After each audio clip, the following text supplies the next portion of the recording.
अनजाने में ही सही सूर्यांश ने निर्वासित देव मदिरा के उस बेशकीमती पर्चे को अपने पास सुरक्षित रख लिया था। उसने आसमान में तेजी से घने हो रहे उन काले तूफानी बादलों की तरफ एक सरसरी नजर डाली। बिजलियों की कड़कड़ाहट कानों के पर्दे फाड़ने लगी थी। हवा का दबाव इतना ज्यादा था कि सांस लेना भी भारी हो रहा था। अपनी प्रलय का सामना करने के लिए तैयार हो जाओ, उसने बहुत ही शांत और सपाट आवाज में कहा। लेकिन चिरागनाथ वो अभी भी अपनी जगह पर बुत बनी खड़ी थी। उसकी आंखें फटी की फटी थीं और वो पागलों की तरह बस सूर्यांश को ही घूर रही थी। पहला वो सूर्यांश की उस जानलेवा ताकत से गहरे सदमे में थी। 4 अपर्चर 19 सोल के लेवल वाले वो खूंखार मास्टर्स जिन्हें देखकर किसी भी आम इंसान की रूह कांप जाए, उन्हें इस लड़के ने किसी मामूली कीड़े मकोड़े की तरह वहां से दुम दबाकर भागने पर मजबूर कर दिया था। और दूसरा सबसे बड़ा अचंभा उसे इस बात का था कि सूर्यांश आखिर कितना नौजवान था।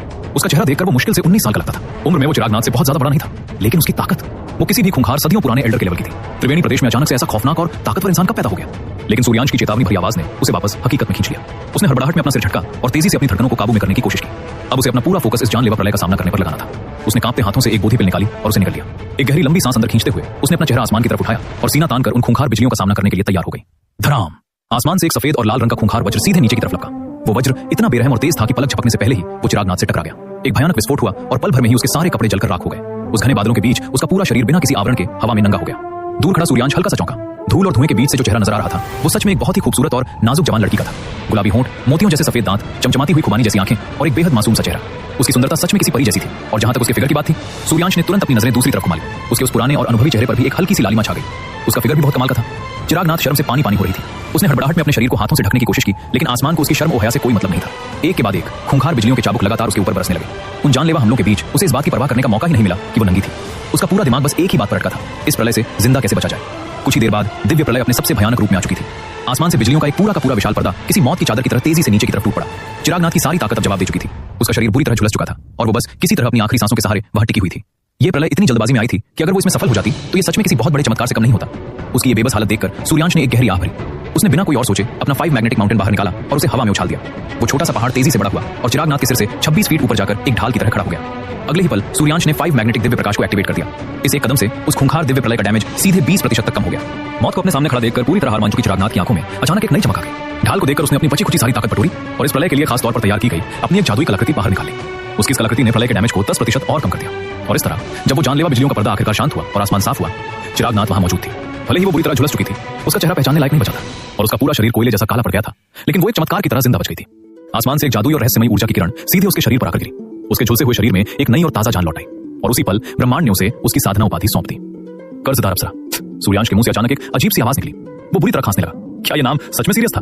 चिरागनाथ की आंखें फटी की फटी रह गईं। उसका पूरा चेहरा विश्वास से भर गया। क्या ये कोई भद्दा मजाक है? क्या यही मेरी साधना उपाधि है? मुझे ये बिल्कुल नहीं चाहिए। वो पागलों की तरह चीखने लगी। लेकिन अफसोस, उसकी किस्मत सूर्यांश इतनी अच्छी नहीं थी कि वो अपनी साधना उपाधि को अपनी मर्जी से बदल सके। कर्जदार अप्सरा अब उसकी पूरी जिंदगी के लिए उसके माथे पर छप चुका था। ऐसा कैसे हो सकता है? चिरागनाथ का छोटा सा झुलसा हुआ चेहरा सदमे से पीला पड़ गया। ये कैसी अजीब और बेइज्जत करने वाली साधना उपाधि थी? वो इसे किसी के सामने बोलेगी कैसे? इससे तो अच्छा था कि वो प्रलय की बिजलियों से जलकर राखी हो जाती। सूर्यांश ने अपनी हंसी को बहुत मुश्किल से कंट्रोल किया। उसने 5 मैग्नेटिक माउंटेन वापस अपने पास रखा और उसे दिलासा देते हुए बोला, ठीक है, शांत हो जाओ। वो सड़ी हुई बुढ़िया प्राचीन संत बिल्कुल ऐसी ही है। तुम्हें धीरे धीरे इसकी आदत पड़ जाएगी। धड़ाम! अचानक न जाने कहां से आसमान में एक और खूंखार प्रलय की बिजली चमकी और सीधे सूर्यांश की तरफ लपकी। सूर्यांश ने अपनी पूरी फुर्ती दिखाई और तुरंत 5 मैग्नेटिक माउंटेन को सामने करके उस जानलेवा बिजली को रोक लिया। उसके माथे पर गुस्से से काली लकीरें उभर आईं। वो आसमान की तरफ देखकर चिल्लाया, तू बहुत ही नीच और घटिया औरत है। सिर्फ एक बात बोली और तू भड़क गई। तू बस यही दुआ कर कि तू कभी मेरे हाथों में ना पड़े, वरना मैं तुझे उल्टा लिटाकर तेरी वो पिटाई करूंगा कि तू जिंदगी भर याद रखेगी। इस प्राचीन संत की वजह से उसे इतना सब कुछ झेलना पड़ा था। आज नहीं तो कल वो इसके खिलाफ पक्का बगावत का झंडा खड़ा करने वाला था। चिरागनाथ की आंखें तेजी से घूमी। सूर्यांश की आवाज में जो एक गहरा गुस्सा और चिड़चिड़ाहट थी, उसे सुनकर वो अपनी शर्म भूल गई। उसने बहुत ही धीमी आवाज में पूछा, सीनियर टायरेंट, मैं बस ये सोच रही थी, आपकी साधना उपाधि क्या है? सूर्यांश ने अपनी बर्फीली और खूंखार आंखों से उसे घूरा। तुम बच्चों को हर बात में नाक घुसाने की इतनी क्या बीमारी है? चुपचाप अपने कपड़े पहनो और चलो यहां से। इतना कहकर वो गुस्से में बड़बड़ाते हुए अपने बादलों पर सवार हो गया और हवा में उड़ने लगा। चिरागनाथ एक पल के लिए सन्न रह गई। उस साधना उपाधि में आखिर ऐसा क्या बेइज्जती वाला नाम होगा जिसकी वजह से सूर्यांश के अंदर इतना गहरा जहर भरा हुआ था? क्या वो मेरी कर्जदार अप्सरा से भी ज्यादा भद्दा हो सकता है? जैसे ही उसके दिमाग में यह ख्याल आया, उसे अचानक से अपनी उस उपाधि का दुख कम लगने लगा। उसने अपने छोटे से मुंह पर हाथ रखा और धीरे धीरे खिलखिलाकर हंसने लगी। वो इसी तरह हंस रही थी जब अचानक हवा का एक सर्द झोंका उसके शरीर से टकराया। तब जाकर उसे एहसास हुआ कि वो इतनी देर से सूर्यांश के सामने बिना कपड़ों के बिल्कुल नंगी खड़ी होकर बात कर रही थी। उसका मासूम चेहरा शर्म से टमाटर की तरह लाल हो गया। उसने हड़बड़ाहट में एक नई ड्रेस निकाली, उसे पहना और तेजी से सूर्यांश के पीछे पीछे हवा में उड़ने लगी। लोनार झील के बीचों बीच बने उस आलीशान और शांत पवेलियन में सच्चा महागुरु अपने हाथों में एक फोल्डिंग पंखा पकड़े खड़ी थी। उनके माथे पर चिंता की गहरी लकीरें थी। पास ही खड़ा अक्षय देव थोड़ा हैरान था। उसने अपने मास्टर को बहुत ही कम बार इस तरह परेशान या उदास देखा था और उनके माथे पर ऐसी गहरी शिकन होना तो किसी बड़े तूफान का इशारा था। मास्टर, आखिर क्या बात है? क्या कुछ बहुत बुरा हुआ है? सच्चा महागुरु ने बहुत ही गंभीर आवाज में कहा। सिर्फ 3 महीनों के अंदर प्राचीन दानव इस दुनिया में वापस लौटने वाले हैं। क्या? ये सुनते ही अक्षय देव का चेहरा डर से सफेद पड़ गया। उसके पैरों तले जमीन खिसक गई। क्या सच में? सच्चा महागुरु ने बहुत ही हल्के से अपना सिर हिलाया। ये खौफनाक सच एक ऐसे जीनियस ने खोज निकाला है जो पाताल भाषा को समझता है। उसने उस औरत के मुंह से ये सारी बातें उगलवाई हैं।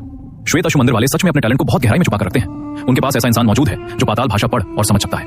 मुझे सच में नहीं पता कि उन्हें ऐसे लोग आखिर मिलते कहां से हैं। सच्चा महागुरु की बातों के बावजूद अक्षय देव का पूरा दिमाग सिर्फ और सिर्फ प्राचीन दानव के वापस लौटने के उस सच पर अटका हुआ था। उसने कांपते हुए कहा, मास्टर, क्या यह जानकारी पूरी तरह से पक्की है? सच्चा महागुरु ने गहरी सांस ली। अभी कुछ पक्का नहीं कहा जा सकता, और ठीक इसी वजह से बोधिसत्व ने मुझसे संपर्क किया है। वो चाहते हैं कि हम तीनों रक्ष रैल्म के मास्टर्स एक साथ मिलकर आकाश भेदी काला स्तंभ की तरफ जाएं और इस पूरी बात की गहराई से छानबीन करें। अक्षय देव का चेहरा और भी ज्यादा पीला पड़ गया। इसमें सोचने वाली कोई बात ही नहीं थी। एक ऐसा मिशन जिसमें सिर्फ और सिर्फ रक्ष रैल्म के महागुरु हिस्सा ले रहे हों, वो मौत के मुंह में कूदने से कम नहीं हो सकता था। किसी को नहीं पता था कि उस आकाश भेदी काला स्तंभ के पार आखिर कैसे हालात थे। अगर सच में वहां प्राचीन दानवों की कोई खूंखार फौज उनका इंतजार कर रही हुई, तो रक्ष रैल्म के मास्टर्स भी अपनी जान बचाकर वापस नहीं लौट पाएंगे। मास्टर, क्या आपका जाना सच में इतना जरूरी है? अगर आसमान गिरता है तो जो लंबे हैं उन्हें उसे संभालने दीजिए ना, कृपया आप वहां मत जाइए। अक्षय देव ने लगभग गिड़गिड़ाते हुए कहा। सच्चा महागुरु की आंखें अचानक ठंडी हो गई। ये तुम कैसी बुज़दिलों वाली बातें कर रहे हो? इस दुनिया के उठने और गिरने की जिम्मेदारी हर एक इंसान की है, तो फिर हम रक्ष महागुरु अपनी जिम्मेदारी से कैसे मुंह मोड़ सकते हैं? तुम्हें अपने सोचने का नजरिया बदलना होगा। प्राचीन दानव एक बार फिर से इस जमीन पर हावी होने वाले हैं। अगर हम अभी भी शुतुरमुर्ग की तरह रेत में अपना सिर छिपाकर बैठे रहे तो वो सीधे सीधे मौत को दावत देना होगा। अक्षय देव ने शर्म से अपना सिर झुका लिया। अगर उम्र की बात करें तो वो सच्चा महागुरु से भी बड़ा था, लेकिन अगर हिम्मत और हौसले की बात करें तो वो उनके सामने बहुत छोटा था। उसे इस तरह मायूस देखकर सच्चा महागुरु का दिल थोड़ा पसीज गया। उनकी आवाज नरम हो गई। इस सफर में हर कदम पर मौत का खतरा है। अगर मैं वापस नहीं लौट पाई तो इस लोनार झील की पूरी जिम्मेदारी तुम्हारी होगी। मैं बस यही उम्मीद करती हूँ कि तुम जल्दी से अपनी नींद से जागोगे और त्रिवेणी प्रदेश के नए महागुरु के रूप में अपनी जगह बनाओगे। अपनी मास्टर के इस पक्के और निडर इरादे को देखकर अक्षय देव की आंखों में उदासी छा गई। उसने बहुत ही भारी आवाज में पूछा, क्या आपका यह शिष्य आपके लिए कुछ भी ऐसा कर सकता है जिससे आपकी कोई मदद हो सके?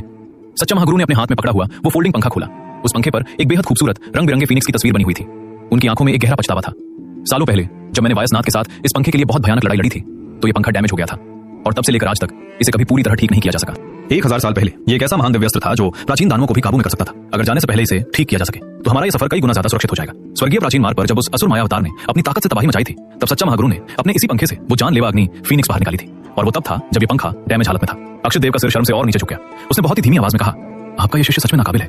मैंने त्रिवेणी प्रदेश के लगभग सभी प्राचीन संप्रदायों और महान परिवारों के पन्ने पलट लिए हैं, लेकिन किसी के पास भी इस फीनिक्स नव अग्नि पंखा का कोई ब्लूप्रिंट मौजूद नहीं है। मास्टर के इस फीनिक्स नव अग्नि पंखा को ठीक करने के लिए उसका ब्लूप्रिंट मिलना सबसे जरूरी था, लेकिन बदकिस्मती से 1000 साल का लंबा वक्त बीत चुका था, और कुछ बहुत ही खौफनाक वजहों से उस दौर के कई महान दिव्यास्त्रों के ब्लूप्रिंट्स को हमेशा के लिए जलाकर खाक कर दिया गया था, और उन जली हुई चीजों में फीनिक्स नव अग्नि पंखा का ब्लूप्रिंट भी शामिल था। सच्चा महागुरु ने गहरी सांस ली और सिर हिलाया। तुम्हें खुद को इस तरह कोसने की जरूरत नहीं है। ये ब्लूप्रिंट इस दुनिया से बहुत पहले ही मिटाया जा चुका है। तभी उनके सामने टेबल पर रखे हुए चाय के कप में पानी की सतह पर एक हल्की सी लहर उठी, और उस चाय के अंदर एक ऐसा नजारा दिखा जहां एक नौजवान लड़का और एक लड़की हवा में चलते हुए लोनार झील की तरफ बढ़ रहे थे।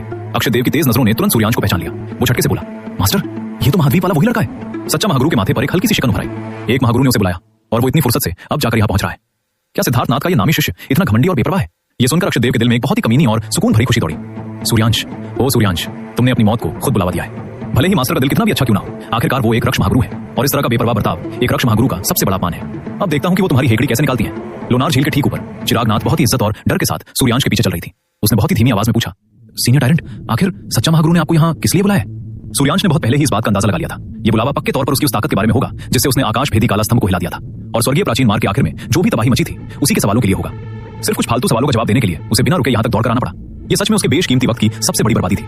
हो सकता है कि अब महागुरु मुझे देखना भी ना चाहती हूँ। सूर्यांश ने लापरवाही से कंधे उचकाए।